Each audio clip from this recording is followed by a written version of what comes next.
আসসালামু আলাইকুম এভরিওয়ান, সবাই কেমন আছো? আশা করি সবাই ভালো আছো। আমিও আলহামদুলিল্লাহ তোমাদের দোয়া এবং আল্লাহর রহমতে অনেক অনেক ভালো আছি। আর সকালতে তোমাদের সঙ্গে নিয়ে ভিডিওটা স্টার্ট করছি। আই হোপ আমার ভিডিওটা তোমাদের কাছে ভালো লাগবে। তো আজ আমরা চলে যাচ্ছি অনেক দিন পরে আমার বাবার বাসায়, অর্থাৎ আমার নানিমণির বাসায়। বাড়িতে যেহেতু মা নেই, সেক্ষেত্রে নানিমণির বাসায় যাব। আর এইদিকে এই যে আমার ব্যাগপত্র সব গুছিয়ে নিয়েছি।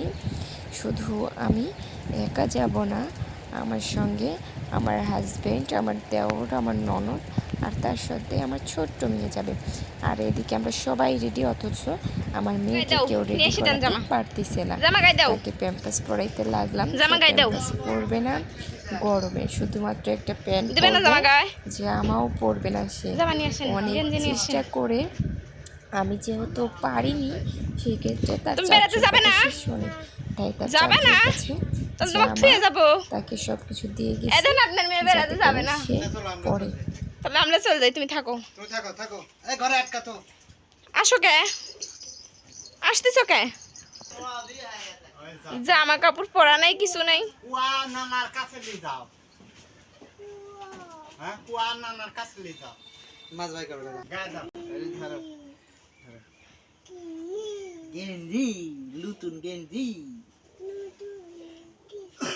গরমের জন্য এই কালো জামা পরলো না। অবশেষে অনেক কষ্টে তাকে গেঞ্জি পরানো গিয়েছে। আর এদিকে এই যে ফ্রিজ থেকে মাছ বের করে নিয়ে এসেছি। আর অনেক দিন পরে যেহেতু বাবার বাসায় যাচ্ছি, তো সবাইকে নিয়ে যাচ্ছি। আর এখানে মাছ আর আমার শ্বশুর ওই যে কলা গুছিয়ে দিয়েছে। আর আমি এখানে পাও রেখে জুতা পরেছি দেখে আমার মেয়েও এখানে পাও দিয়ে জুতা ঠিক করতেছে। ও নাকি আমার মতো করে পাও ঠিক করতে পারে। আর এদিকে আমার ননদিনী এই যে রেডি, এখন তাকে মাস্কটা পরাই দেবো। সে একদমই রেডি। সে আজকে বোরকা পরেনি, কারণ হচ্ছে আমরা যে কালো জামাটা বানাইছি সে জামা একদম বোরকার মতো, তার জন্য সে আর বোরকা পরেনি। সে জামা পরেই স্কার্ফ ঘেরে যাচ্ছে আমাদের সঙ্গে। আর এই যে আমরা রওনা হয়ে গিয়েছি, বাসা থেকে বের হয়ে গেছি। আর আমার দেওরের মাথায় বস্তা তুলে দিয়েছি। এদিকে আমরা আমি হেঁটে যাচ্ছি। হেঁটে বাস স্টেশন পর্যন্ত যাব না, রাস্তায় উঠলেই ওখান থেকে বাসে উঠে যাব। আর এই যে বাসে উঠেও অনেক কষ্ট হয়েছে জার্নি করতে। আমরা আমাদের বাসায় যাওয়ার দুইটা রাস্তায়, এক সিএনজিতে করে যাওয়া যায় আর এক বাসে। তো এই দিক দিয়ে যাওয়ার উদ্দেশ্য হচ্ছে আমার ভাইয়া, খালাতো ভাই নাকি আমাদের সঙ্গে যাবে, এর জন্য ওই দিক দিয়ে যাইতে চাইছি। ওদিক দিয়ে যাইতাম, বাট পরে বললো আমি আর যাব না। তো আমাদের একটু কষ্ট হয়ে গেল। আর মেয়ে অনেক বমি করেছে, করার পরে ঘুম পাড়তেছিল একটু।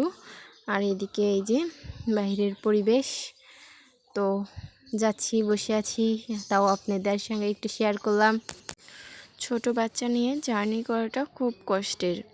তো আমার এইবারকার জার্নিটা খুব কষ্টের হয়েছে। আমার মেয়ে অনেক অনেক বমি করেছে। আমার মেয়ে বাসে উঠতে পারে না, সে ছোট থেকেই বমি করতো, তার কারণে আমরা ছিনজিত করে যাইতাম। বাট এইবার এক দুর্ঘটনাবশত বাসে করে আসতে হয়েছে। তারপরেও যার জন্য এসেছি সে আর এখন যাবে না।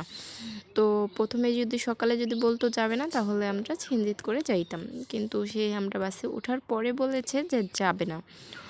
তো তার উপর অনেকেই রাগ আছে যে যেহেতু বললো যাবে না। আমার মেয়ের এতটা কষ্ট হইলো, আমার মেয়ে বমি করে একদম ক্লান্ত, সে একটু এখন ঘুমাচ্ছে। তো সে তো অসুস্থ থাকার কারণে আর কোনো ভিডিওই করা হয়নি, কারণ মনটাই ভালো না। হ্যাপি জার্নি হলে না হয় ভিডিও করা যায়, মজা করতেছি ভিডিও করা যায়, কিন্তু আজ মেয়ের এই অবস্থা দেখে মনেই চাইলো না ভিডিও করি। কিন্তু সে এখন একটু ঘুমাচ্ছে, তার জন্য ভাবলাম দিই একটু ভিডিও ক্লিপ নিয়ে রাখি, যদি কখনো ভয়েস লাগাই, যদি এডিট করি তাহলে ছেড়ে দিব। আমি অনেক দিন ধরে লং ভিডিও ছাড়ি না, তার কারণ হচ্ছে আমার ফোনের অবস্থা খুবই খারাপ। আর যাদের ছোট বাচ্চা আছে তারা তো জানোই, বাচ্চা একটু পর ফোন ঢেল দেয়, এই অবস্থা। আর আমরা অনেকক্ষণ বাসে বসে থাকার পরে এই যে চলে এসেছি। গ্রামের প্রাকৃতিক দৃশ্য কি সুন্দর, তাই না? 8টার সময় বাসা থেকে রওনা দিয়েছি, আর আসতে আসতে 2টা বেজে গিয়েছে। এই যে আমরা বাসে থেকে নেমে একটা গাড়ি নিয়ে নিয়েছি, এরপরে নানিমণির বাসায় যাওয়ার উদ্দেশ্যে রওনা দিচ্ছি। আর আমার নানিমণি আর আমার বাবার বাসায় বেশি দূর না, সেটা যারা আমার আগের ভিডিও দেখেছো তারা জানো। তো আগে নানিমণির বাসায় উঠবো, তারপরে দিন বাসায় যাব, সবার সঙ্গে শেয়ার করব। আর এই আমাদের এদিকে রাস্তাটা অনেক সুন্দর, চারপাশে শুধু সবুজ আর সবুজ। আর এই যে এদিকে আমরা ভ্যানে উঠে যাচ্ছি। আর মেন কথাই তো বলা হয়নি, পাবনা কী জন্য আসলাম। সবচেয়ে বড় উদ্দেশ্য হচ্ছে আমার ফোন কেনার জন্য। আমার ফোনটা যেহেতু নষ্ট হয়ে গিয়েছে, চলে কিন্তু খুব ভালোভাবে চলে না, ঝিরঝির করে। তো আমি হচ্ছে ফোন কেনার জন্য এসেছি, আর এখন হাজব্যান্ডের ফোন দিয়ে ভিডিও করতেছি। তো আমাদের এই রাস্তাটা আপনাদের কাছে কেমন লাগতেছে অবশ্যই কমেন্টে জানাবেন। আর এই পর্যন্ত ধৈর্য ধরে যারা আমার ভিডিওটা দেখলা তাদের সকলকে অসংখ্য অসংখ্য ধন্যবাদ। আর আমার ভিডিওটা যদি ভালো লাগে প্লিজ একটা লাইক দিয়ে কমেন্ট করবা, আর খুব বেশি ভালো লেগে থাকলে প্লিজ ফ্রেন্ডস এবং ফ্যামিলির সঙ্গে শেয়ার করতে পারো। আর এই যে এদিকে বাসায় আসার পরে আর কোনো ভিডিও করা হয়নি, একদম বিকালে আসরের নামাজের পরে নানিমণি দেখতেছি যে গোস্ত মোস্ত সব কিছু বের করে নিয়ে রেডি করে ফেলছে। গোস্ত রান্না করবে, গরুর গোস্ত। আর তারপরে একটু হাঁটতে গেছিলাম, আর এদিকে দেখি এই যে গোস্ত কষানো হয়ে গিয়েছে, আর এদিকে চুলার পর গরম পানি তুলে দিয়েছে, গোস্ততে দিবে। আর তার পাশে ডাউল রান্না করতেছে। আর এদিকে এই যে খালামণি চাউল ব্লেন্ডার করতেছে। নানির ব্লেন্ডার করতে লেগে সেই ব্লেন্ডারটা পড়ে যেয়ে নষ্ট হয়ে গেল। তো খালামণির ব্লেন্ডার ছিল বাক্সের ভিতর, সেটা বের করে এখন এই যে ব্লেন্ডার করতেছে। খালামণির ব্লেন্ডার করা হয়ে গেলে চিতই পিঠা বানাবে, এক কথায় খোলা পিঠা, অনেকে অনেক কথা বলো। তো সেই পিঠা বানানোর জন্য খালামণি ব্লেন্ডার করতেছে। আর এরপরে আর আমার কোনো ভিডিওই করা হয়নি, তার কারণ হচ্ছে অনেকটা জার্নি করে এসেছি, মনটা একদমই ভালো নেই, শরীরটাও খুব ক্লান্ত লাগতেছে। তো এর জন্য আর কোনো টিডিও করা হয়নি। আজকের ভিডিও এই পর্যন্তই। সবাই ভালো থাকবা, সুস্থ থাকবা, আমার জন্য দোয়া করবা। আর অবশ্যই ভিডিওটা যদি ভালো লাগে থাকে তাহলে অবশ্যই শেয়ার, কমেন্ট, লাইক, সাবস্ক্রাইব করবা।